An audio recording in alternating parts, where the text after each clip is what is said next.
Your Royal Highness, how prepared were you for the pressures that came with marrying into the royal family? At the age of 19, you always think you're prepared for everything, and you think you have the knowledge of what's coming ahead. But although I was daunted at the prospect at the time, I felt I had the support of my husband-to-be. What were the expectations that you had for married life? I think like any marriage, especially when you've had divorced parents like myself, you'd want to try even harder to make it work, and you don't want to fall back into a pattern that you've seen happen in your own family. I desperately wanted to work. I desperately loved my husband, and I wanted to share everything together, and I thought that we were a very good team. How aware were you of the significance of what had happened to you? After all, you'd become Princess of Wales, ultimately with a view to becoming Queen. I wasn't daunted, and I'm not daunted by the responsibilities that that role creates. It was a challenge. It is a challenge. As for becoming Queen, it was never at the forefront of my mind when I married my husband. It was a long way off, that thought. The most daunting aspect was the media attention, because my husband and I, we were told when we got engaged that the media would go quietly, and it didn't.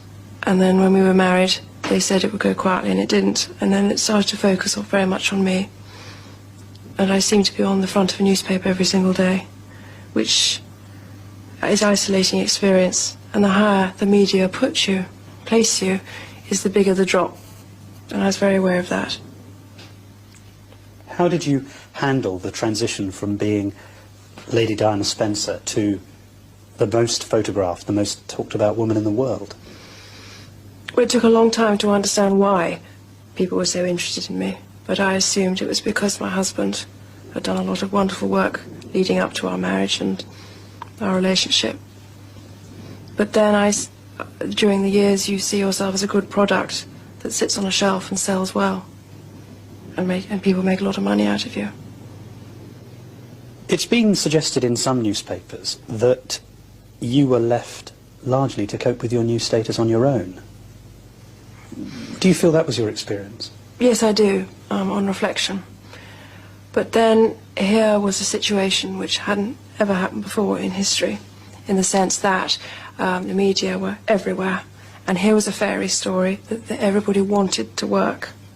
And so it was isolating, but it was also a situation where you couldn't indulge in feeling sorry for yourself. You had to either sink or swim, and you had to learn that very fast. And what did you do? I swam. We went to Alice Springs, to Australia, and we went and did a walkabout, and I said to my husband, "What do I do now?" And he said, "Go over to the other side and speak to them." I said, "I can't, I just can't." He said, "Well, you've got to do it." And he went off and did his bit, and I went off and did my bit. It practically finished me off there and then, and I suddenly realised, I went back to our hotel room and realised the impact that, I had to sort myself out. We had a 6-week tour, 4 weeks in Australia and 2 weeks in New Zealand, and by the end, when we flew back from New Zealand, I was a different person. I realised the sense of duty, the level of intensity of interest, and the demanding role I now found myself in. Were you overwhelmed by the pressure from people initially? Yes, I was very daunted because, as far as I was concerned, I was a fat, chubby 20-year-old, 21-year-old, and I couldn't understand the level of interest. At this early stage, would you say that you were happily married? Very much so. But the pressure on us both as a couple with the media was phenomenal and misunderstood by a great many people. We'd be going around Australia, for instance, and all you could hear was, "Oh, she's on the other side." Now, if you're a man, or my husband, a proud man, you mind about that. You hear it every day for 4 weeks, and you feel low about it, instead of feeling happy and sharing it. When you say she's on the other side, what do you mean? Well, they weren't on the right side to wave at me or to touch me. So they were expressing a preference even then for you rather than your husband? Yes, which I felt very uncomfortable with, and I felt it was unfair because I wanted to share. But were you flattered by the media attention particularly? No, not particularly, because with the media attention came a lot of jealousy, a great deal of complicated situations arose because of that. At this early stage in your marriage, what role did you see for yourself as Princess of Wales? Did you have an idea of the role that you might like to fulfil? No, I was very confused by which area I should go into. Then I found myself being more and more involved with people who were rejected by society, I'd say drug addicts, alcoholism, battered this, battered that, and I found an affinity there. And I respected very much the honesty I found on that level of people I met, because in hospices, for instance, when people are dying, they're much more open and more vulnerable and much more real than other people, and I appreciated that. Had the palace given any thought to the role that you might have as Princess of Wales?